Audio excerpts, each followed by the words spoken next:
Hi everyone, I'm Dr. Akshita Reddy, consultant ENT surgeon at Onus Robotic Hospitals, Champapet.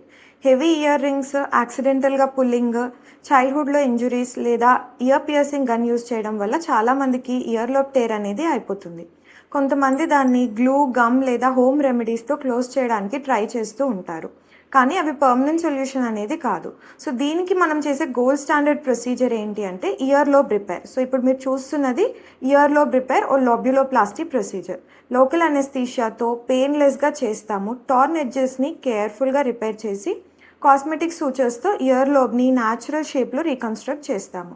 Procedure అయ్యాక patient same day ఇంటికి వెళ్ళొచ్చు. Complete healing తర్వాత doctor advice ప్రకారం మళ్ళీ year piercing అనేది చేసుకోవచ్చు. సో టోన్ ఇయర్ లోబ్ని హైడ్ చేయాల్సిన అవసరం లేదు. అండ్ హోమ్ రెమెడీస్ లేదా పార్లర్స్లో గమ్ పెట్టించుకోవడం ఇలాంటివి చేసి అనవసరంగా కాంప్లికేట్ చేసుకోకండి. ప్రాపర్ సర్జికల్ రిపేర్తో న్యాచురల్ లుకింగ్ రిజల్ట్స్ని పొందొచ్చు. I'm doctor Akshita Reddy, consultant ENT surgeon at Onus Robotic Hospitals. మీకు కూడా టాన్ ఇయర్ లోబ్ లేదా స్ట్రెచ్డ్ పియర్సింగ్ ప్రాబ్లం ఉంటే definitely you can visit us.